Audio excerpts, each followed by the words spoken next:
So what stage of the cycle are we in with the commercial property market?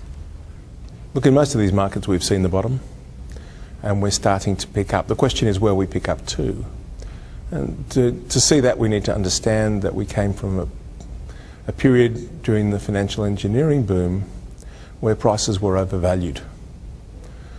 Financial crisis triggered a correction in prices and, of course, problems in a lot of our markets. But the correction is over and now we're starting to pick up again. But along the way, the banks were aggressively getting people to reduce gearing, so we stopped building. So in the commercial markets, we're not building enough. Demand is coming through as the economy recovers, and while it's slow, it's recovering quite well. And the next stage of this is that as demand proceeds, we'll see tightening leasing markets lead to rising rents and rising property values. Now we have to understand that after the financial crisis triggered the correction in yields was just phase one of the process. The thing that we haven't seen yet is a rise in rents. And the correction in prices has left prices in many of these sectors below replacement cost levels. And so even when funding comes back, we can't really start to build again really quickly. And so why should rents rise to underwrite financial feasibility? The answer is nobody's going to do it because they feel nice about it. Because demand is exceeding supply, tightening leasing markets will feed through to rising rents. Now it's quite different sector by sector. In the retail market, well, that's pretty much the darling of the investment community. We saw the correction in yields, but we didn't see much impact on cash flows. And so for retail, it's already business as usual. Yields are firming again. We won't see the 2007 yields for a long time because they were overvalued, but retail's doing just fine and will start to be building again quite soon. Industrial property similarly overreacted in the financial engineering boom, corrected in the financial crisis, and we stopped building. So now, as we start to build again, we will see rising rents come through to underwrite financial feasibilities, but slowly, because those markets are really competitive, particularly places like Sydney and Melbourne where there's a stack of land available for development of new industrial premises. And it's really competitive out there. In the commercial markets, well, we're well below replacement cost in most markets. There's a bit too much oversupply in Brisbane and Perth, but nothing major because the financial crisis took the heat out of construction. Melbourne's already reasonably tight. Sydney's about a year behind Melbourne, Brisbane about a year behind that, Perth similarly. But the point about all of this is we stopped building. And so there are still a few buildings coming on that started before the financial crisis hit, but after that there's nothing. And as demand comes through, leasing markets will tighten up really quickly.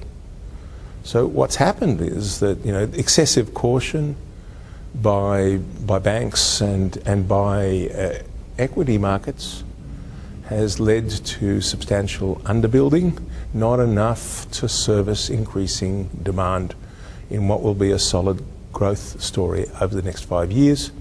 And as that happens, we're looking at commercial markets. So Sydney, Melbourne and Brisbane rents will double in net effective terms. You've got that, double. And when that happens, of course, yields will firm, investors will come back. And so there's a boom coming in these markets, in the commercial markets. So we're in the upswing phase of the commercial property market. When do you think we can expect a boom?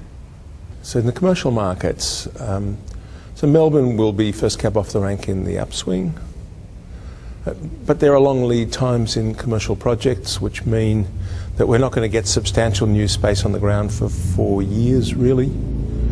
We can't really make any but a few projects work now if we give away the land that they're built on. But at the end of the day, the rise in rents will underwrite a strong surge in construction. So leasing markets will be tight, sub 5% vacancy rates for about 4 years before a peak in the market in Melbourne about 2015 or 16. Sydney, both the upswing and the peak are about a year behind, and Brisbane and Perth a year behind those as well. So it's long. Given that we're in the recovery phase of the commercial property market, is A, now a good time for investors to get in? And B, should they be looking at the long term rather than just getting in and getting out of the market straight away? Well, you know, different markets are subject to different prospects, so be careful about yields that you're willing to pay. But with that caveat, so yeah, this is an excellent time to buy when nobody who really should be buying can buy, and some are not willing to buy, and nobody's willing to finance. No, this is an excellent time to come into the market. And you're crazy to look at property on a 1 to 2 year horizon. You always need to be looking at a 3 to 5 year. It's rare, though, that we have so long in a maturing market, which now will build momentum into what will become a boom by the end of it. So this is the time to take a position for returns 3 to 5 years from now. Which sector is supposed to perform the best in the commercial property market in 2011 and even beyond that? Well, look, we're bumping around the bottom of the cycle, just coming off the bottom. Who's going to do best in 2011? You know, well, probably office, but retail's okay. Although weak retail sales will mitigate against that. But there's not much in it. This is nothing compared to what's going to happen 2, 3 and 4 years from now. Office is my pick of them by a long shot, because supply will be so tight and there's such a long lead time that we're going to see very strong rises in rents before we can satisfy demand. So you talked about the fact that Melbourne and Sydney are supposed to perform the best in the office market. Does that mean investors should be looking to buy into those markets, or should they be looking for markets that are perhaps expected to do well down the track, such as Brisbane and Perth? I mean, if you're talking about smaller investors, you know, there's a limit to how much they can spend. And so they're pretty much closed out of reasonable quality buildings in Sydney and Melbourne. There may be some opportunities in Brisbane and Perth, perhaps because there's more ownership which is still highly geared and under pressure from the banks.